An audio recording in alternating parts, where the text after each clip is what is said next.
ขอต้อนรับบรรดาท่านทุกท่านเข้าสู่งานเฉลิมฉลองวันโภชนาการแห่งชาติประจำปี 2023 The Eat Well, Live Well event is an opportunity to highlight the importance of healthy diet and a healthy lifestyle to prevent diseases.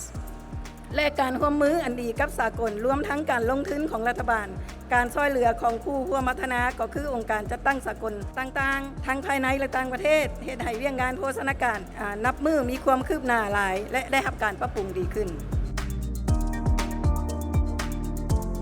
ทุกๆวันที่31เดือน7เนาะก็คือเดือนกรกฎของทุกๆปี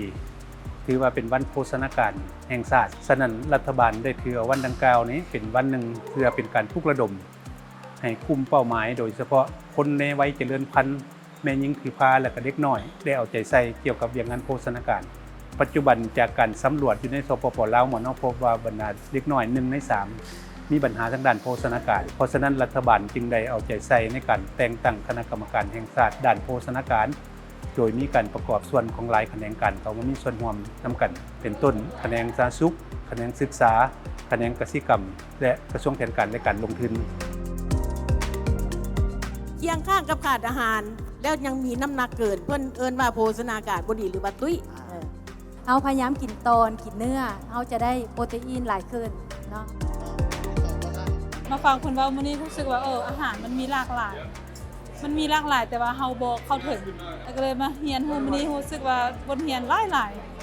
โดยสำหรับน้องเองก็เป็นคนหนึ่งที่ว่ามาจากเขตนอกเนาะและ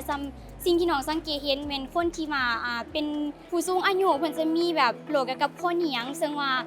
ในเขตบ้านนอกมันจะสังเกตเห็นหลายเกี่ยวกับการกินการอยู่ของเด็กน้อยจะฮู้เลยว่ามันสำคัญมันส่งผลต่อสุขภาพของเด็กน้อยแล้วก็เฮ็ดให้เด็กน้อยมีความเจริญเติบโตแบบก้าวกระโดดแบบที่ว่ามีคุณภาพเลยมาฟังแล้วได้ประโยชน์หลายๆ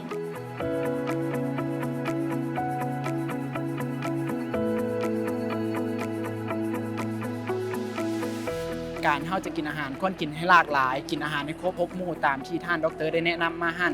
นอกจากนั้นก็ได้จะเอาไปเผยขยายเนาะข้อมูลที่ได้เรียนมาในมื้อนี้ก็ไปแบ่งปันสู่ครอบครัวแล้วก็สู่หมู่เพื่อนแล้วก็สู่สังคมออกมาให้มันกว้างเป็นขยายตาหน้าให้มันกว้างขึ้นด้วย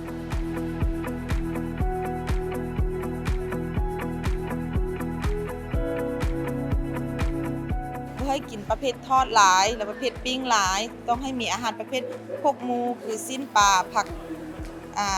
พืชที่ธรรมชาติมีเนาะให้มาหั่นสู่รักษาสุขภาพเพราะว่าสุขภาพเฮาน่ะซื้อ1ก็ซื้อบ่ได้2น่ะหาใส่บ่ได้อีกนะต้องได้ให้หั่นมารักษาตัวเองโดย